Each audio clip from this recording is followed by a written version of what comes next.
Welcome to another episode of the No Ceilings Podcast. I am Tyler Metcalf, joined as always by the Grand Duke of Gifts, the conductor of chaos, the middle manager of madness, Tyler Rucker. Rucker, how are we doing? The middle manager of madness. Where did that come from? I mean, I'm getting Apollo Creed nicknames now. That was good. I like it, Metcalf. Just I'm doing good. Just plugging along. We're almost in October, which is a huge accomplishment for No Ceilings for draft season. We're really getting to that light at the end of the tunnel, Metcalf. I feel like I posted today on the No Ceilings Twitter account, like talking about the countdown of like No Ceilings returning, college basketball, NBA. It's unbelievable. We got preseason games Friday in the NBA. Yeah. Unreal. Just a real treat for everyone. But I'm doing good. How about yourself, Mr. Metcalf? How are we doing? Fantastic. Just beautiful fall weather, puppy sitting through the rest of the weekend. So listeners, if it sounds like my house is collapsing around me, it might be. And I apologize for that. I will try to work this mute button as efficiently as possible, but no promises. And we got Minnesota homecoming this weekend. The Gophers, one of the best teams in football right now. Exciting Who are they stuff. playing? Purdue. So it should be a win, but regardless, there will be fun times had anyways. So yeah, you got to get your fun out of the way now because we got real fun and it is hilarious. Like I've been just warning my fiance about the storm that's coming of draft season, and it's going to be funny to progress. Like month 2, I feel like she's going to look at me and be like, what is wrong with you? Like you're staying up till 2 and you're waking up at 5. What is wrong with you? And I'm going to be like, yeah, here we go. Welcome to the beast. So, yeah, Metcalf, that sounds like a heck of a weekend. Yeah, it should be a good time. But this episode should also be a fun one. We got back in the groove of diving deep into some high school tape, and we're breaking down a couple more freshmen today in Brandon Miller and Cason Wallace. But real quick, before we get to those, just a couple house cleaning things and announcements for No Ceilings. So this season, No Ceilings will be partnering with Playback, and we're going to be doing our first stream of next Monday on October 3rd at 7:30 p.m. Eastern Time. And we're going to be going through the FIBA championship game of Victor versus Chet. And we're going to dive into everything that goes into that game. So it should be a fun time to either for you listeners for just to watch that game for maybe the first time, or kind of sit with us and hang out with us and kind of get our thoughts as we go through a game and how we scout and what we see and stuff like that. So that's next Monday, October 3rd, 7 p.m. Eastern time, and it should be a lot of fun. It's going to be an absolute humongous development this year for No Ceilings. We've been working on this for a couple months. Shout out to Playback for reaching out to us with this opportunity. We're just foaming at the mouth to do this. And for everyone listening, we're obviously starting with the Victor Chet game that's gotten a lot of buzz over the last couple of months, and it's going to be a fun wrinkle to kind of, obviously people have watched it when you get to see guys, not just Chet, but like that's Jaden Ivey, that's Johnny Davis. There's a lot of talent in those games, but it's going to be fun to kind of have a different perspective of looking at Chet and now Victor with the incoming class. But we're going to be doing this all year. We're going to be the whole squad. We're going to have a lot of games that we're going to be breaking down during the college basketball season. Maybe even international play. It's going to be a really cool exercise. And for everyone that's not familiar with Playback, it's pretty much a live stream that we'll be watching the games together. You guys can interact and chat with us the whole time. But like Metcalf says, it's going to be a great exercise to kind of show everyone, like, this is what we're looking at. This is what impressed us in live action, live speed. And I think it's going to be awesome. I think it's going to be so much fun. And It's going to be great to interact with fans. And, we're already making lists of games we want to do, which we're kind of working on maybe potentially trying to do Scoot versus Victor. So that might be in the works with a couple other guys on our team. So, yeah, everyone make sure you check that out.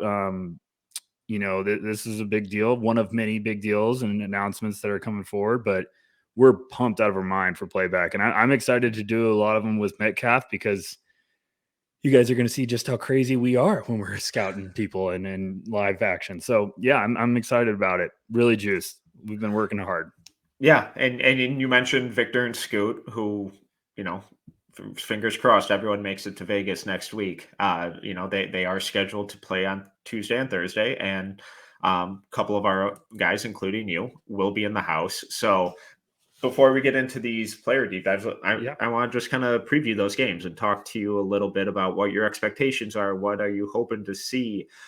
Just what are your feelings leading up to that? Because we've never really had a matchup necessarily like this between two guys who are viewed as, potential franchise cornerstone, like surefire bets.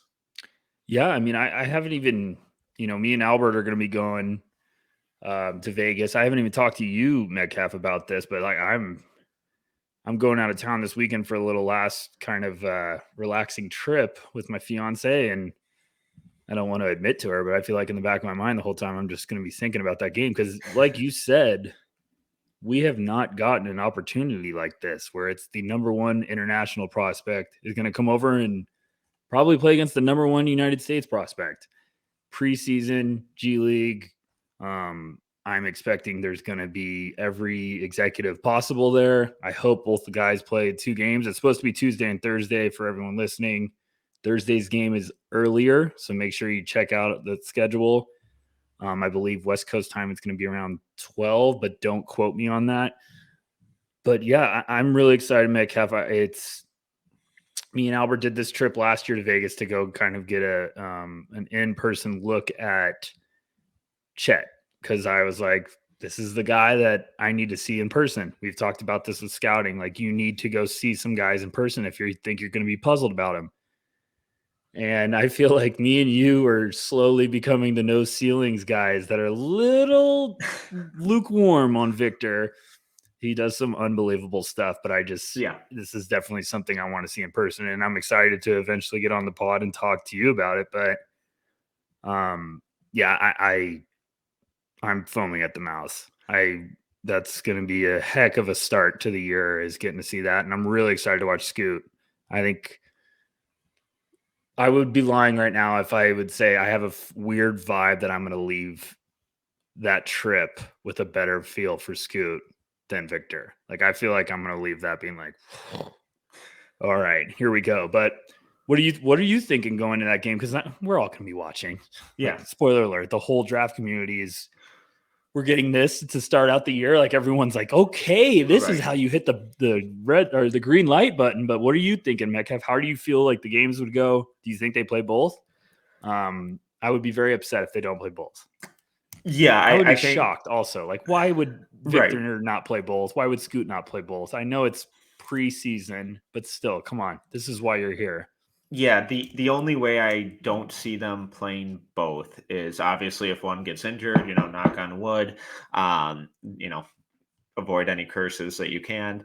Or if one of them just has like a shockingly awful first game, and then we get some report of back tightness or a tight groin or some mild injury that maybe wasn't actually there, but at the same time it's like, oh, this did not go as planned and this is a really bad start. I would hate that because I'd be like, why are you shying away from this? Like, come back stronger and like fuck them up the next game. But that would be the only way I don't see them playing both, because this is just a huge opportunity for both of them. Like you said, I'm imagining basically every executive and scout in the NBA to be there. It's going to be televised. That's a long way for the Metropolitans to fly. What's the point of flying all the way over and not playing? There isn't any. And if Victor comes out to Vegas and dominates in person and dominates guys who are going to be in the NBA sooner rather than later, and some guys who have been in the NBA. It's going to be a great starting point for him because obviously he's, playing in Europe and inevitably is going to get the, oh, well, he's playing against lesser competition. How good is he really? Which both you and I, vehemently push against. We think that's nonsense, but he's going to get that like all European players do. And if he comes over, starts the year off with 2 30-point games, 15 rebounds, 5 blocks apiece, couple assists, couple steals, and like scoring efficiently, it's like, I can do this against fucking anybody. Throw whoever you want in front of me, and I will take them out. It is not a fluke. It is not just a EuroLeague thing. It is not just, I'm not just a circus sideshow. I am going to be the future of the NBA, and I think it's a big statement for him to make. Similarly with Scoot, it's like, hey, look, more pros for me to blow past and dissect with my playmaking and hound full court defensively. So I think it's just a huge opportunity for both of them. It's a statement game. There are going to be statement games. I don't care what anyone says. I don't care if people try to downplay it. Scoot knows what's in line for this game because like I just said, I would be shocked if not every potential executive is there or every scout is there. You're going to get an opportunity to see potentially the top 2 picks in the draft go toe to toe. And it ain't going to happen any other way. So, yeah, Scoot's going to be wanting to prove something. And Scoot also is going to understand, like, I could really send a message to everyone with behind the scenes, the G League Ignite. And when that got announced or that started rumbling, I'm sure Scoot was starting to lick his chops of like, okay, here's the real statement game that I got to go crazy for 2 games. And on the other side, this is for Victor. Victor is a confident kid. He's the hype, he's the buzz, but he knows how good he can be. And it's his opportunity to go against the G League Ignite team's got a nice roster. They announced their roster today. They got some good vets. They got some good young talent. They're going to be fun. Mm-hmm. And it's going to be really interesting to see what those superstars can do because I'm not trying to sound like a buzzkill here. Also, the other guys on those rosters understand what's at stake. They understand a lot of eyes are going to be on them. The Leonard Millers, like City Sissoko, like all those guys are like, hey, you're talking about Victor and Scoot. You better be remembering me. Like, this is my time to show. So it'll be interesting to see who forces the issue, who tries to really put up like a big game, and who sticks with the program, who plays team basketball. Because this is also going to be very fascinating with it being such an early season game for the Ignite. The 92s have had a couple games under their belt, but this is going to be another step up in competition for them. Like it's just going to be really, really cool. And I love that the NBA did this. I think this is brilliant. And this is the direction they should be going in moving forward. Why not do this all the time? Why would you not try to bring both basketball worlds together, bring in international and the G League? Like that is a great move. And I love it. So I'm very, very excited, as you probably can tell by my rambling.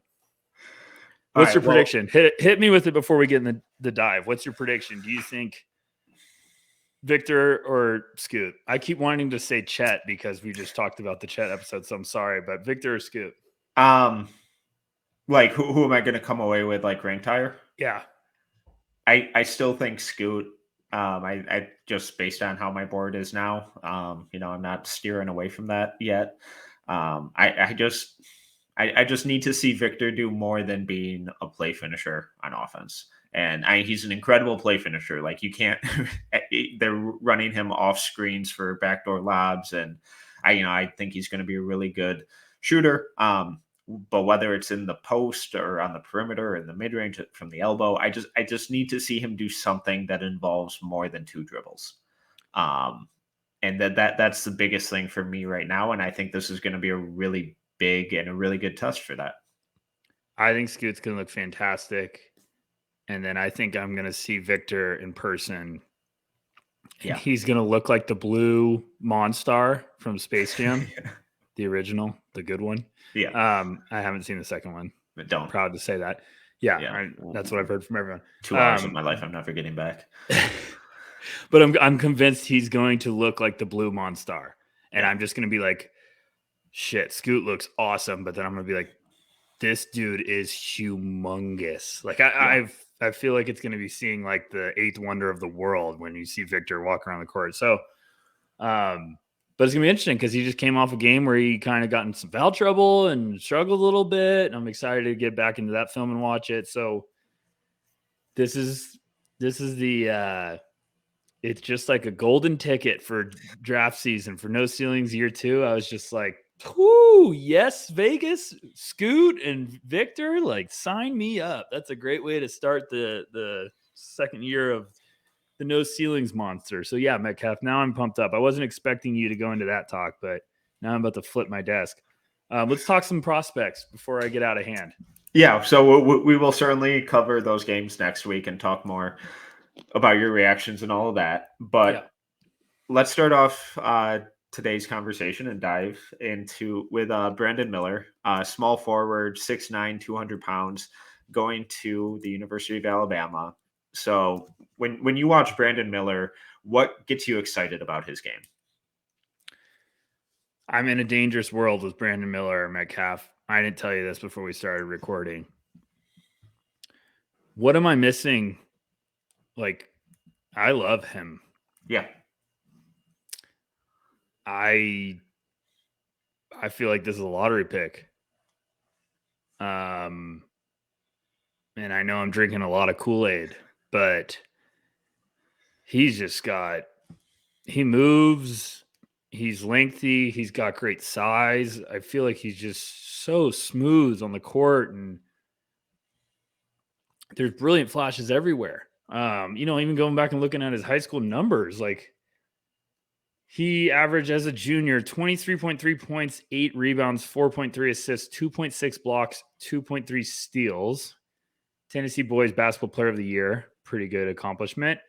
He was 2021-22, both years, Tennessee Gatorade Player of the Year, which is another humongous accomplishment. And as a senior, 24.1 points, 8.5 rebounds, 4.3 assists, 2.3 steals per game. He's lengthy as shit. Mm-hmm. I want to know his wingspan more than anyone in the drafts. I don't care about Victor's. I want to know Brandon Miller's wingspan because he's just so long, but it's not this raw, super, like, needs a lot of time potential because he moves just effortlessly. Like, he moves and glides all over the court. And I think that's what just – I keep, like, shaking my head like, man, Alabama's got a dog potentially. Like, I'm very excited to watch these games. And I like the shot. Mm-hmm. I really do. I think it's quick. It almost – sometimes seems like it's too quick. Like he almost releases it a little too early. Does that make sense what I'm trying to say? Yeah. But, I watched the game. He went 1 for 9 and I was like, every one of those shots looks good. It's just, you're just off. And then the one he made, I was like, that was the most impressive one because it was like a step back, like on the move. So I like a lot of his game. I think I'm going to fall in love. Like, I really do think there's some serious tools there this could be a guy that it doesn't take long, but all of a sudden Brandon Miller's screaming up draft boards. What about you? What'd you think? I love him. He's just exactly the type of, wing that I always fall in love with. I want to start with the shot because he was a little streaky from outside. Yeah. But I have no concerns over his outside shot. Like in the long run. Like I think he's going to be a really good shooter, even though, like you said, there would be games where he goes 1 of 7, 0 for 5. But then I think it was at the McDonald's All-American game where he went like 6 of 7 or something from 3, and he was on fire. And the reason I don't really care that much about the high school results of the shot is because the mechanics look good from outside, and he was taking a wide variety of shots. They weren't just these standstill, wide open, catch and shoot jumpers. They were off the dribble, step backs, movement threes. They were really tough shots. And then when you just bring him in, 10 feet and he's in the mid range, he consistently knocked down a lot of really tough jumpers with similar step backs or post up, like mid post fadeaways, and just really contested stuff. But the mechanics were the same. They were still consistent. They were sound. And his confidence in all three levels of shooting and scoring was so impressive that for me, I didn't come away with like, he's going to struggle shooting from outside. Maybe he will.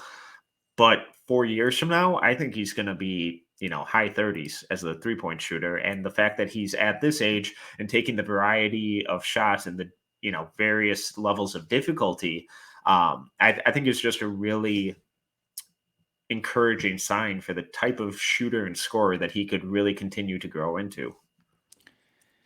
He's thin framed. I'm sorry if you mentioned that, but he's listed around 6'9", like 200, 205. Yeah. He's thin framed. He gives me a lot of Devin Vassell vibes when it comes to just like his body in college. You know what I'm saying? Yeah. That's what jumped out at me immediately. And he's not the defender that Devin Vassell was, but he just like looks like that type of player when he's running on the court where he's just gliding from side to side. And I thought he's got some stuff he's got to work on. Like his dribble can get a little high, understandably 6'9", and he's but he's got handles. He's got some wiggle. He can get through traffic. He can navigate. He can stop on a dime. Like there's a lot of good. Me and you talk about this with these prospect types, the foundation. Like what is the foundation? There's a lot of good foundation with his game that I'm like, there could be some really good growth in a hurry.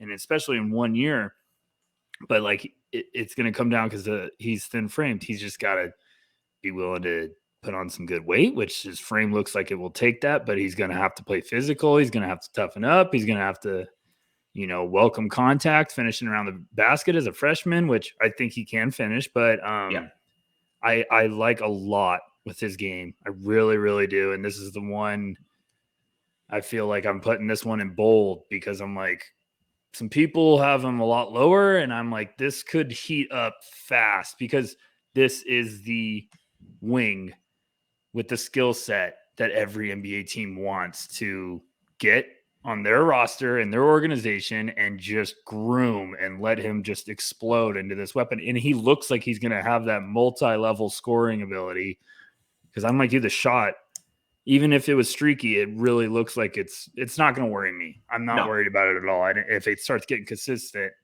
it's a dangerous player right there.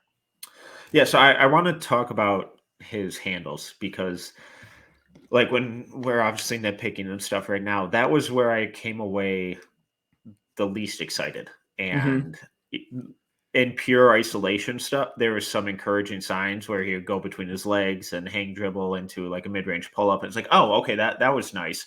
But I never felt like he had like that great of a first step. Like his explosiveness off the dribble left a little to be desired for me. And then once he was like really put under pressure with his handle and not allowed to just kind of do whatever he wanted, that was where I was like, oh, you're getting a little sloppy with it. That's where your dribble's getting high and you're fumbling and you're kind of, tripping over yourself almost. So do you have, where are you at with his handle? Are you encouraged by it? Do you think there's room to build on and probably a lesser role at Alabama? Do you think it'll be less of an issue? I'm right there with you. I thought it seems like once it's tough to get going for it, like his handles, if that makes sense. Like once the loading process to like start it is a little brutal and I don't know if it's like indecisiveness of what to do with the ball or if he has like an idea, but he's just not sure. And like, that could also just be something that just needs reps and maybe it's improved. And that's also something where like you would like to go back and be like, okay, let me compare the junior film to the senior film as a high school prospect. I don't know. I don't think it's going to be problematic at college. I feel like there was a couple times on tape where I'm like, oh, here we go. He's going to get picked. And then all of a sudden he like countered and I was like, oh, yeah. Like, all right, okay. I wasn't expecting that. And I think it's promising to me. Like it looks like it's going to have a good foundation to build off of. But going to Bama, playing in the SEC, you're going to have to make sure you hold on to that ball because they're going to have a lot of nasty defenders and guys coming on all over you, and they're going to be physical. So I'm not sure. I just don't think it was something that I was like, oh gosh, like don't put the ball on the floor. But I think it's something that he's just going to have to learn to really slow down, which is tough for guys like incoming freshmen. But what about you? I mean, are you thinking that's the area? Is that going to be the Achilles heel for him? That was the big one for me. And when we're watching all these guys, in the back of my head, I'm always thinking, okay, is this guy really a one and done? Because you have to be really fucking good to be a one and done most of the Yes. time, or you just have really bad advisors. But with him, I was like, okay, the shot, yeah, that's a one and done shot. The size, that's one and done size. Those are one and done physical tools. Even like the passing and general basketball IQ on both sides of the floor, I was like, okay, yeah, that's stuff that could lead to a one and done player. But then it's like a lot of one and done wings show some sort of on ball creation. And if that handle doesn't tighten up, then it's like, ooh, is it really good enough to really get there? And if the handle continues to struggle or be really inconsistent under pressure all year, then it's okay to be a one and done. That outside shot is really going to have to be more consistent, and you're going to have to start knocking down these threes at a little higher clip to compensate for that kind of lack of on-ball creation. So I don't know. It's tough because it's like you said, he's not a bad ball handler. And there was never a time where I'm like, oh, God, if he puts it on the floor, it's a turnover. But when he was pressed, when he was blitzed out of the pick and roll, there was stuff where it's like, it's sloppy. It's like you're panicking. You see a little bit of pressure and you're panicking, and your eyes and your hands aren't aligning with what you want them to do. So maybe it's just a rep thing where he figures it out. Maybe it's a role thing where it becomes less of an issue, and he's never really asked to do that because they do have, a couple older guards who will likely lead and initiate most of the offense. But that for me, that was the big one where it's like, how much is that going to improve from the last time we saw you play high school to your first game as a freshman? Yeah, I think you're spot on with this is a definite swing guy where I could see him, and we're talking preseason. I have to put that disclaimer all the time, September 28th, September 29th, whatever day God, we post this. how incredible would it be if in like January someone clips these and just calls us for our bullshit? God, that would be fun. I would love it. Hey, no such thing as bad press. Come bring the heat. But what I'm talking about when it comes to the swing guy, like I could see this being a top 20 pick right now with an NBA team being like, we know his foundation, let us work on those skills. He'll be fine. And then I could see if the pressure comes and he can adapt to it and he can not be turnover prone with that pressure. I could see Brandon Miller skyrocketing because like you said, there's a lot of, if you want to call it, I like how you did that, the one and done like areas of his game. He's got the size, which will make people drool. I'm convinced that wingspan is going to be plus. The shot looks great. And I still think he has a very fascinating in between game too. And he looks like he can finish around the basket. So we're talking about a lot of good areas, especially for a 6'9" wing. And he's going to be battle testing the SEC. But, this is also a guy that I get excited because I'm like, what if he's not a one and done? Yeah. What if this is a sophomore guy that comes out and he spends a whole offseason I have just that exact same thought. And that's where me and Mick have to say this all the time, and we have to say it all the time. We're not rooting against these guys, but I'm watching Brandon Miller and I'm like, if he has a good freshman year and he doesn't go out, oh my, like he could be a top player 10 of the year lock. good. Yeah. And that's what I'm just talking about. But I also think potential with him, NBA scouts, front offices would be just foaming at the mouth, and they would be like, no. Yeah, we're very high on Brandon Miller with those tools he already has in his bag. Yeah, so let's talk about the defense a little bit. Mhm. Where do you kind of come down on that part of his game? Because the size, the lateral movement that you mentioned earlier, I think a lot of that shows up in a positive way on defense. But did you have any kind of nitpicks or things that you just get really excited about? I think there's some good awareness and like vision and important areas. Obviously, I've talked about how he's like lengthy. Um, it's this is just what I hate Metcalf with high school Yeah, tape, and it's we've tough. talked about this. Is like it's the intensity with a lot of these guys always gets me like, Yeah. okay, he's a senior in high school. Let me not overreact. He's a senior in high school, but if he's going to have to use that length, if he could showcase that he can be a plus defender, he's a one and done. Yeah. Like that's where I'm at with him because there's too many tools offensively with his game that if he looks like a guy that's like he's going to be a above average defender at worst in college this year and has the tools to become a very good defender at the next level, yeah, he's one and done 100%. But what about you? Like, I know you like to get into the specific nitpicks when it comes to like Mhm. player fundamentals and stuff. Was there anything that jumped out at you? Um, like you talked about the intensity, just again, obviously it's high school, so you kind of have to take it with a grain of salt. I really hated his hustle and transition defense. But not everyone's always hustling in transition defense in high school. So it's like, ugh, all right, as long as that doesn't, as long as we're not seeing that every possession at Alabama, whatever, I'll, erase that from my notes and I don't really care anymore. But that's one small thing I'll probably keep an eye on early and just be super eager to change my mind about the second he shows me anything else. The other thing was that he felt a little bit jumpy with his footwork. I thought his lateral footwork, his balance was 90% of the time really good, really strong, stable, great base, good hip movement, hip mobility. But there's this one game where the guy he was guarding hit him with the same in and out dribble like 5 times. And every time he jumped like 2 feet to the side.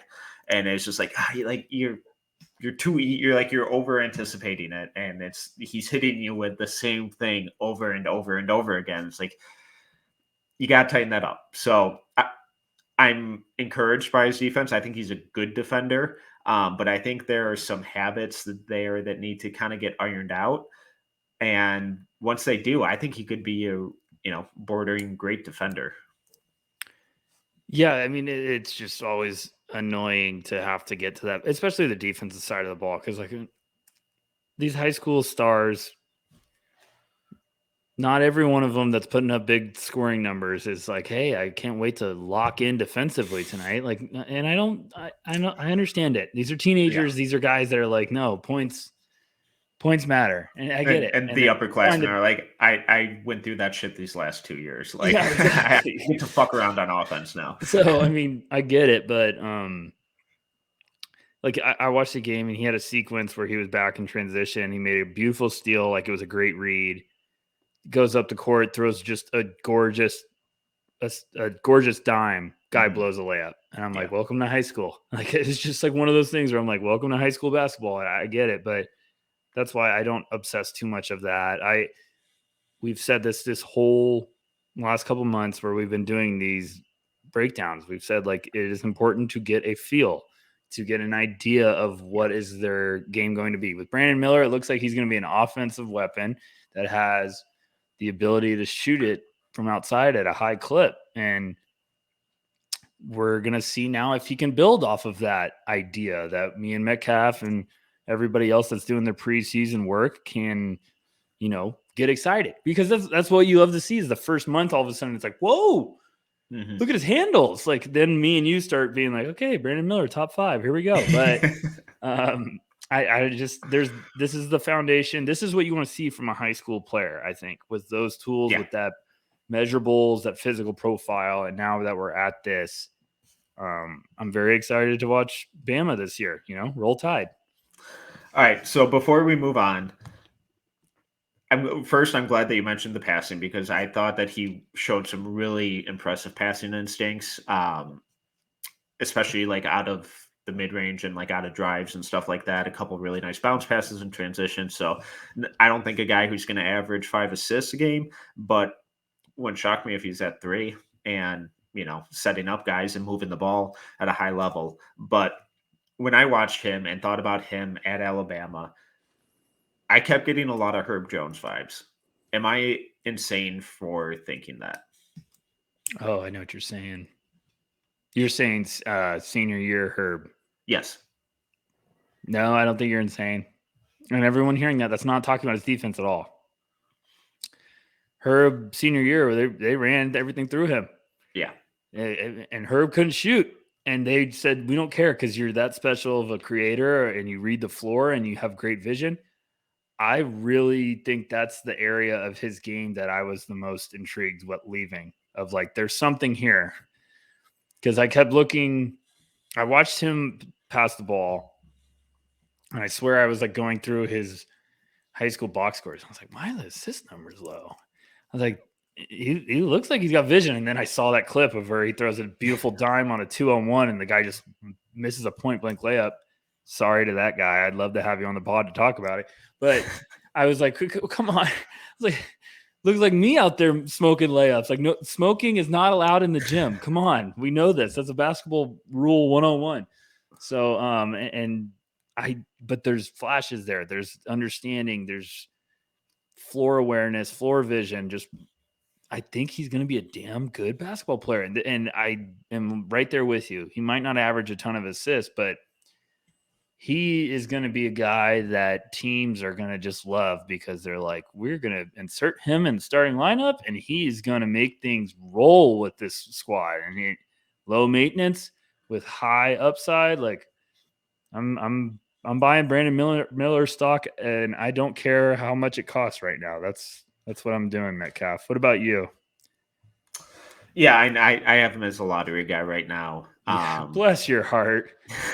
Bless your heart. I think he's just one of these guys that, can pass, shoot, defend. And those are the guys who typically make it. I'm just fascinated to see what the handle looks like and if it has improved and they can really use him as this grab and go guy, this guy who can be like a second side pick and roll creator. That's where I started getting like unreasonably excited about his game, because if that handle really comes along, I think he's going to be an absolute monster. I still worry a little bit about the lack of kind of burst on that first step. And, he didn't create a ton of space in high school, which is never super encouraging, but his size, his shooting mechanics give him a larger room for error in that realm, because it's really tough to kind of contest that length and that size on jumpers. So if that handle comes along and kind of gets to a point where we're hoping, and he can really play a little more of that initiator role, then it's like, oh boy, I'm going to be swimming in some dangerous waters. Yeah. And spoiler alert, we talked about that No Ceilings is going to be doing work with Playback this year to scout games live. Me and Metcalf are already like, all right, what Bama game we watching? Like, what game was it we were talking about the other day? We're like, oh, was it Houston? I think it might have been Houston. Yeah, they're like, oh, Houston, Bama, Jarris Walker and Brandon Miller. Looks like that might be a playback contender. So we've been talking about it, and we still got another guy in this podcast to talk about, but there's a lot of damn good players in this class. This is going to be a fun one. Everyone listening, buckle up. Start buying your stock and drinking your Kool-Aid now. It's going to be a heck of a ride this year. So I'm very excited. I know everyone is going to talk about Victor and Chet. See, did it. Victor and Scoot all year. I get it. We're going to do it too. But there's some guys in this class that I think have a shot to really be exciting players. I think Brandon Miller is one of those guys that could really turn some heads if things go right. And we've been saying that about a lot of these guys in the preseason. Things got to go right for them to start creating some noise, start going up some boards. And I just think Brandon Miller is the outside the box one, if you want to say, that everyone's got to pay attention to. All right. Well, another one of those guys who could potentially make a really big name for themselves is Cason Wallace. who's headed to Kentucky. I believe he was the number 20 overall recruit, according to ESPN. But 6'4", 193 3-pound point guard. We had talked a little bit about him in one of our previous episodes and on the side. But what are your kind of big picture thoughts with Wallace? Everyone that's a loyal No Ceilings follower. First of all, I love you, but you should know how I feel about Kentucky point guards, and I think Cason Wallace is going to change everything. I think he's going to change how I feel about Kentucky point guards. I just love him. This is my type of guard. I think he's just feisty as shit. He's going to play tough, and I like how he can play physical and play with his hair on fire, and looks like he's got some swagger and some competitiveness, but I also like that he can also slow down and play with some change of speeds and stuff. So I don't want to go too crazy because I am way more fascinated to hear what you said, because I told you on the last episode, or one of the last episodes, I was like, Metcalf, I need you to watch Cason Wallace. We need to talk. I've been waiting. I've been counting down the days until this episode. So you need to tell me, where are you at? Did you come away impressed, or are you lukewarm and about to break my heart? Warm, not over the. I'm not where you are, but lukewarm would be underselling it. So are you top 20 or no? 17. Okay, that's a good range. I'll you can come back on the pod. So what you were really selling me on the other week was the defense, and you see it immediately. Mm-hmm. Obviously there are some lapses and whatever. He's a high schooler. They all have them. But his footwork, the way he got into guys, the off-ball stuff, when he really wanted to defend off-ball and deny the guy the ball, there was no chance they were getting it. He loves himself some transition blocks. He will line those guys up and stalk them from half court. And then he has the hops to do it pretty consistently. I thought that was a tremendous amount of fun. Offensively, I have some questions. The shot didn't feel like it was there, but it also didn't feel broken.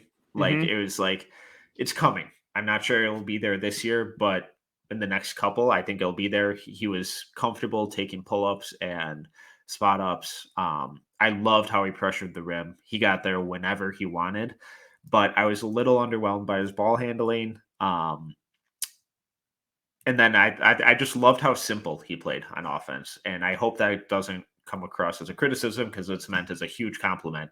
But his passing, his slashing, his decision making, he just took what the defense gave him and just played easy. And I love that about a point guard. Whoa, someone's making money over there. I did not mean to hit that, but spoiler alert, there's some sound effects coming for the next year. So ching! That's me buying Cason Wallace stock. No, I understand everything you're saying. And when I'm saying I'm in love with him, I'm not having him in my top 10 yet. I'm not there. But I think he's a top 20 guy that if I was a team that needed a jolt in my backcourt, I would be very pumped getting Cason Wallace at 15 right now. I would just be like, yeah, because he's an alpha male. He's got that mentality, and you can see when he's on defense, he is in his comfort zone. He is like, welcome to my nightmare. It's literally Freddy Krueger in every Nightmare on Elm Street movie. I love him as a defender. I know exactly what you're talking about when he's playing transition defense. It's just like, oh, this is awesome to watch. It's like he almost gets excited about when his guys turn the ball over. It's like, oh yes, I get to murder someone at the rim. But it's like he's just playing a different speed on defense. Yeah, like he is like, no, you're in my world now. I think the offense. I was expecting the offense to be worse than it was. I thought the shot, like you said, it's not awesome. It's not terrible. So I was like, there's something there. I think he's a little smooth. I think he's got a little wiggle. I think he understands where to get to his spots. Like there's some good foundational skills. And going to Kentucky, as much as I give them crap, they do a great job. And I don't give Kentucky crap. I'm just saying, like, I can never figure out Kentucky point guards. This might be the first one I ever figure out. he's going to a great spot that's going to teach him how to be a pro. Like Calipari does a great job of getting guys ready for the NBA. We all know that. Everybody knows that about him. So I'm very excited to watch Kentucky now because we've talked on previous episodes about his teammate, Chris Livingston. They got two guys I absolutely love in this class. So I was like, finally, a year where I'm pumped to watch Kentucky basketball. But I love his defense, and I'm a sucker for defense. Everybody knows that about me. But, as a senior, he averaged 19.9 points, 7.4 rebounds, 6.1 assists. And I love that, Metcalf. I love when guys and point guards are willing to just do a little bit of everything. So I don't know where to go from here. I don't know what to do with my hands. Shout out Ricky Bobby. So I'm going to be a little bit of a Debbie Downer. Well, that's what you do. Everybody knows that about you. I'll do that joke all night, folks. I don't care. It's just classic Metcalf trait. I'm kind of worried about how Kentucky's going to use him. So, because they got Wheeler still, right? They do, and in high school, Cason Wallace played a lot off ball, because he's a little bigger. About Wheeler. I'm kidding. Go ahead. It's inevitable with a lot of these guys who end up playing point guard at the next levels. They play a lot of off ball in high school, just because of sizes and whatnot. But I hated his off-ball movement, and if Kentucky has a tradition, let's say, of not letting guys' main thing be the main thing a lot of the time, see Devin Booker, see Karl Anthony Towns, see 8,000 other examples. I am worried that they just plant him in that two-guard role, play him off ball a lot more, kind of like they did with Ty this last year, not really allow him to show and develop those true pure point guard skills, and just use him as the kind of defensive cornerstone. If that happens, I really worry about what happens to his draft stock, because the numbers obviously won't be there, and then all we'll really have to go off of is spot minutes of him as the primary point guard and him as a defender, which I think the defensive film will be incredible. I have no worries about that. But I think there are some really big learning curves that he has to work through as that true point guard. And I just worry that he won't be afforded that opportunity where it really kind of pays dividends later in the year. It'll take me 2 games, and I will probably have a vent session on this podcast with you of being like, did you watch Kentucky? They're doing the nightmare, Metcalf. Like, I completely agree with you. That's my one fear about it. But I'm going to do a little fun game here. All right. So here's what's going to happen. I have a guy that he reminds me of. He's in the NBA right now. I'm going to read you his college stats. It would have been so much better if you were like, he's in like Austria's 3rd division. I'm gonna read his college stats, and I want to see if you can guess who it is. No chance. Okay. He played 1 year. There's your hint. Played in the Pac-10. He played 27 minutes a game. He averaged 8.5 points, 3.8 rebounds, 3.7 assists, 1.6 steals, shot 45% from the field, 30% from 3, and 72% from the line. Started every game. Ooh, did this guy start? Is this guy a veteran or a younger guy? He is a veteran. Does he play in Milwaukee? Yes, he does. Does he have a couple brothers? Yes, he does. The Holiday Inn. No, but that's what I got the vibes of. I got some of that as well. So even kind of the shooting mechanics and stuff, the way he moves, the way he just kind of stalks ball handlers and stuff. Yeah, no, I was like, Cason needs to get to Kentucky. Calipari just needs to slam the locker room door shut, lock it, and be like, here's Drew Holiday film for 4 hours. You cannot leave until you've watched it, because I think that's his future. I think there's a really good basketball player there that, like, he might not put up the big numbers at Kentucky his freshman year, but I could see a team drafting him earlier than we're expecting. Shout out my Thunder fans out there, this is a Presti special of just, I know they have 15 point guards, but this is like what I'm saying where Presti just took guys early because he saw the upside and the stock, return on investment.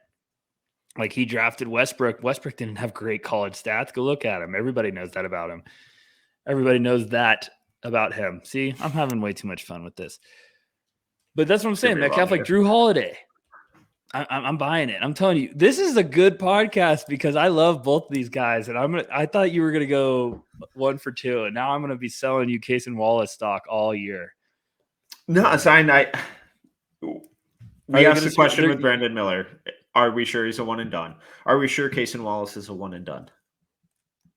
Obviously, we have a whole season and all that disclaimer nonsense, but the Kentucky fit with Wheeler is so scary. I just have no idea how they're going to use him, and it terrifies me. And I know we're going to get DMs, and I'm so excited for that conversation. But that's the exact reason I'm scared of Livingston, but I also just love Livingston. Cason's going to play because he's a dog. Yeah. They need dogs. Wheeler. Man. I'm not trying to dog him, but it's just watching some games. I'm like, oh man, slow down. Yeah. And I wish that he was afforded the opportunity. And, obviously season hasn't started, so hopefully he does. I'm just, preparing for the worst. Why do you have to do that? Why can't you be positive? Everyone knows that about me. I can't do it. Well, okay, so you got him 17. You said Brandon Miller lottery. What's lottery? 12. Good. That's a good number. Sorry, 13. No, well, I'm illiterate. Everyone knows that about me. So, no, I mean I like both these guys a lot. I know we've talked about a lot of players, but these are the little. I could say that these are not sleepers, but these are the swing guys. I really could see Cason Wallace comes out and showcases some versatility and his defensive ability. I could see him heating up in this point guard class. Because that's also an area that everyone has to remember is like we're talking about all these prospects, but you also got to remember like the rankings. Like Scoot is probably going to be the number 1 point guard. Nick Smith's going to have his, his cup of tea, his little resume to go off of. But then you start looking like, okay, who's going to be the next couple guys after that? Please don't make me consider the Thompson twins a point guard. I don't want to do that right now. But you know what I'm trying to say, Metcalf. Yeah. Yeah, and I'm really excited about Cason because he's just going to provide that backcourt a look that they really haven't had in recent years, just with his combination of defense and rim pressure. They haven't had a point guard who can do that since SGA, probably, if, just thinking back on recent years. So I'm just praying that he's kind of given the freedom to run that team and run that offense, even if it looks a little ugly and is a little clunky at the beginning of the year. I just really hope that he's not put in the Ty Washington role necessarily of kind of handing off the point guard roles and playing this 2 point guard system because it didn't work last year. I don't think it would work this year. And for the love of God, I hope Oscar Tshiebwe has learned how to call out a screen. Can we knock it off with Oscar slander? I will gladly stop once he learns how to call out a screen. That's all. He's a hell of a rebounder. I'm trying to think of another good question, but I got nothing. No, I love both these guys. I really do. I was trying to look at Brandon Miller on my big board and be like, Metcalf, who would you take, him or blank? And then I can't really find a good one because I know how we feel about Kaluma, so I'm not putting him in that conversation. Yeah, so as of right now, I have Chris Livingston at 10, Kaluma at 11, Jet Howard. You have Livingston at 10? Yeah. I love that. Okay. Wow. Good. Jet Howard at 12, and then Brandon Miller at 13. I getting on my flight, and I'm watching some serious Jet Howard. You're pushing that. Okay. All right. I love that. But so we're both obviously really high on Brandon Miller and Cason Wallace. I'm really excited about both of them this year. But I'm also not 100% sold that they're both going to be one and done guys. And we stated it all last year. We'll have to state it again all this year. We don't think going back for another year is a bad thing. And I think if either of these guys end up returning for their sophomore year, I think both would be in the running for SEC Player of the Year, for National Player of the Year, for top 10 pick. I think they would have monster sophomore seasons. I think the big determinant is what are their numbers going to look like, and even if the numbers aren't there, what type of impact are they making? Because they're primed for really interesting roles this year, and depending on what they're allowed to do, could really swing their outlook. I completely agree with you. I think there's a lot of names in this class right now that we're looking at. It looks stacked. It looks so damn impressive. Not every one of these guys is going to hit the ground running. It's important to remember that. It's going to quickly become obvious that some guys are probably going to be more than a one and done. They're probably going to need a couple years.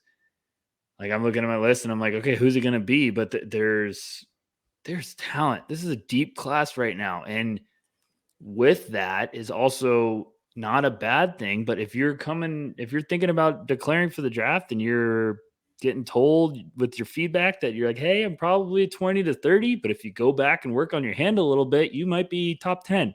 That's how highly we think of you. A lot of guys will probably go back. And we've always talked about this. That's awesome. I love when guys return. Make yourself the best possible basketball prospect and player you can before you start running with the big boys. And I know it's exciting to talk about freshmen. We've done a lot of podcasts about incoming freshmen. I get it, but I love the returners, guys that are like, hey, okay, I know what to work on. I'm going to work my butt off in the offseason and see what happens. And these guys could be that story, but they also could shock some people and become serious prospects for this class. But it's looking like a great class, Metcalf. I'm very excited about it. And wow, I love that you have Chris Livingston so high. I'm just really proud of you for that. It's almost like he's benefiting from having to play with Judah Mintz, and it's just like I'm rewarding him for making it through that. Don't say that. Max will roll his eyes. Is there anyone looking at your big board, because we've just got both of ours out in front of us right now? Is there anyone you're still a little puzzled by heading into the year? You're a little uncomfortable by? You're a little among the freshmen that we've talked about, Khalil Ware is probably at the top of the list. Ware's giving me some puzzles. I'm excited to go scout him in person. It was tough to see Rocco not have a great start to his season overseas. I haven't gotten to that yet. What did he do? I just think he had like 0 points and 3 rebounds. Or a stat line of something like that. He's playing with Gasol's new team, correct? I just haven't gotten around to watching that. Sorry, guys. Like, I'm trying to get some stuff, as I announced earlier. We're trying to get some stuff in preparation, so those films have to get caught up on flights and stuff. Yeah. Poor Rocco. Grady Dick is one of the freshmen that I'm really excited to see what he looks like, because God, that kid can shoot. But I think we talked about it when we did the McDonald's All-American recap. He looked the most like a kid out there, and it's like, this dude's got to go through some physical development and start putting on some muscle real quick. Yeah, it wasn't even just that for me when I watched that game. I just like, this isn't a white thing. He just looked like the guy that was furthest behind. Yeah. Like, he looked like the guy that I was like, maybe not a one and done guy. And there's nothing wrong with that. We just said that. And please don't. Especially at Kansas. Yeah, and please don't read that the wrong way. I was just watched him and I was like, this is the guy that looks like he has the most to adjust. No, he's going to the right place. We talk about fits, and I love that he's going to Kansas. They have a pretty good track record with getting some accomplishment out of wings that can shoot. So, yeah, I mean, Khalil is a good one. I'm a little puzzled by that. Filipowski I talked about on the last episode of Duke. I still need to watch him a little bit more. And then the only other one, at this moment, a million others will come up the second we get games. But Leonard Miller, he was a guy that you and I talked about last year, and I didn't get it last year. And I got the idea, but I thought the reality of it was so far away from that idea. So I'm really, really excited to see what he looks like with this Ignite team, especially against the Metropolitans next week, and how he looks going against other pros. Yeah, I mean, I'm not going just to see Victor and Scoot. Obviously, that's the heavyweight bout, but I need to see what's up with Leonard Miller. I didn't see it last year either, and I've watched as much as possible. I'm not trying to ever downplay any prospect, but watching last year and some of the comments I read, I was like, yeah, wherever you guys get, your liquor from, tell them to send me a bottle. Like, I was just like, hey, I respect, like I've always said this, I respect everyone's opinion. If you do the work, I don't care how crazy your takes are. Like, I know you put in the work. But when everyone was pumping that, I watched a couple games and I was like, whoa, okay. I'm not going to be on that island with you guys, but I'm rooting for him. And then when he said he was going to go play with the Ignite, I was like, yes, now that is where you should be going. That's the right decision. So very excited to watch Leonard Miller. I'm freaking out to watch City. I think he could steal the show. I really liked his game when I was watching overseas. So, but yeah, Leonard Miller is gonna. That's gonna be a fun one to remember. It's gonna be funny because I'm gonna be so pumped for Victor versus Scoot that I feel like all of a sudden I'm gonna get on the floor and be like, "Who? Oh, that's Leonard Miller." Like, I'm just gonna forget. Like, yeah, Leonard Miller. I'm excited to watch him. So, that's all I got, Metcalf. This is a good one, and I can't believe that game's happening next week, and it feels like we're gonna blink, and all of a sudden it's just gonna be full force ahead. College hoops is back. Yep, we are just about there. We'll have more obviously coming next week. We'll have a lot coming next week with those Victor versus Scoot games with playback Monday, October 3rd, 7:30 Eastern on playback. It'll be plastered across all our socials. So make sure to check it out. Come and hang out with us. Come watch a really fun game with some really talented basketball players. It's going to be a good time. Rucker, tell the people where they can find you. I'm at noceilingsnba.com. It's free, folks. October 24th, we will be back full force every day. Just like year one, it was a fantastic first rookie season, rookie of the year. We're coming for that MVP award soon. So please subscribe, help us out, and message us. Let's talk hoops. Other than that, I'm at Tyler_Rucker on Twitter, and Metcalf, thank you as always. And you make sure you have yourself a good week and stay safe. Go Gophers. Absolutely. And, I'm sorry about your Detroit Lions last week, but just the better team won. So. Did they? Goal, baby. Goal. They didn't control a minute of that game, but fucking frauds. Anywho, it's about to say travel safe, but no, fly safe this weekend. Excited to talk next week. But once again, I'm Tyler Metcalf. You can follow me on Twitter at TMetcalf11. You can find all of our No Ceilings merchandise at noceilingsnba.bigcartel.com and all of our written work at noceilingsnba.com. It's 100% free. Just click that subscribe button. You can follow us across all socials at No Ceilings NBA and on YouTube at No Ceilings TV. If you enjoyed this episode, please make sure to subscribe, leave a review, and a 5-star rating. Until next time, see ya.